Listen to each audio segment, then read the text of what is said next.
Colin, in really trying to understand whether God exists, there are a whole series of so-called proofs. The famous argument from design, particularly pre-Darwinian, was very powerful then, and then with Darwin fell into disrepute.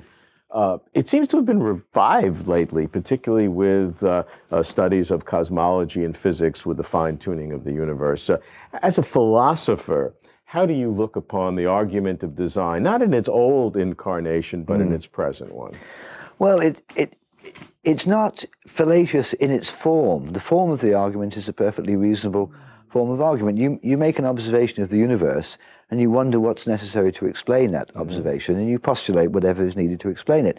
Sometimes those postulations can be of things quite alien to ordinary experience, and that's happened all the time. There's no problem of principle there. So the traditional argument from design was not faulty in its logic. It was a sensible hypothesis given the state of knowledge, that is to say ignorance at that time. So if you observe design in the universe, it's reasonable to suppose there was a designer. And if you've got no other account of how it came about, then it's a reasonable hypothesis. The designer might not have been God, it might have been a Martian. That's one of the problems with the old argument from design. It could have been any designer. It doesn't have to be the traditional Christian God or anything like that. So the question is always, it's a detailed question, not a question of philosophy, but a question of science, really, which is, let's look at the datum, let's look at the available explanations for that datum, and let's just evaluate those by means of theoretical evaluation. Simplicity, explanatory power, fewest new variables that you're bringing in. You bring to bear these things, and you just do a bit of theory evaluation.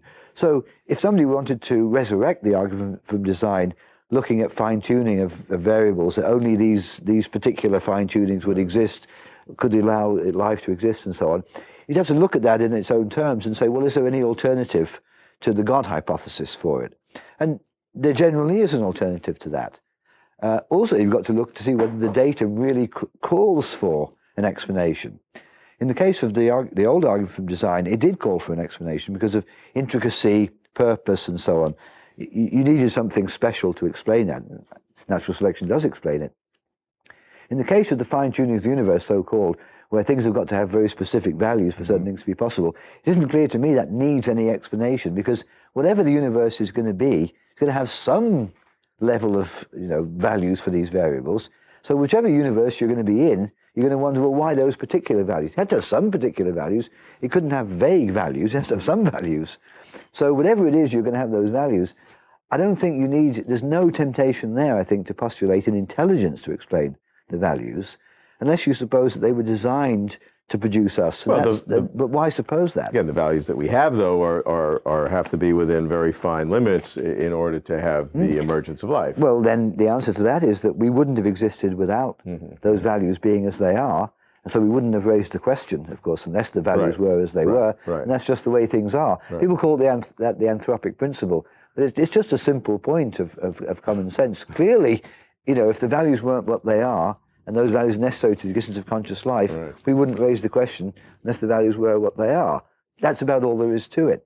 So if we observe those values and we also notice, oh, well, interestingly enough, it's necessary for our existence that they be what they are, that's just an interesting fact. It doesn't have any further repercussions or implications. Well, so suppose that you then go further and say that there doesn't seem to be any necessity to have any of those constant being they were, or at least we can't discover them right now. Yeah.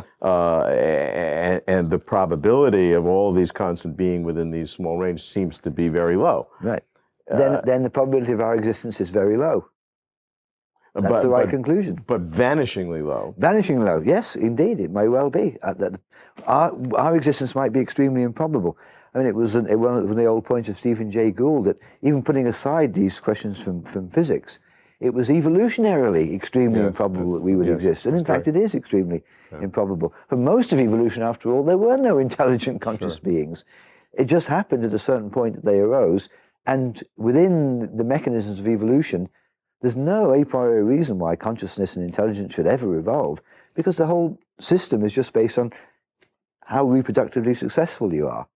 And there are ways of being reproductively successful which don't require intelligence. And in both areas, in physics and cosmology, where you have these apparent fine-tuning, and in biology, where there was no necessity for this, but it seemed to have, and if both probabilities are vanishingly small, certainly in physics and cosmology, that doesn't, you don't think that's a problem that calls out for explanation? I think the only conclusion to draw is that we are hugely contingent.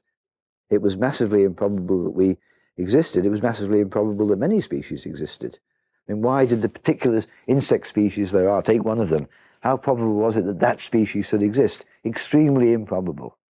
Lots of things happen that are very improbable all the time. So our existence, it's a blow to our dignity to think that we just happen to exist by the skin of our teeth. But that's just the way things are.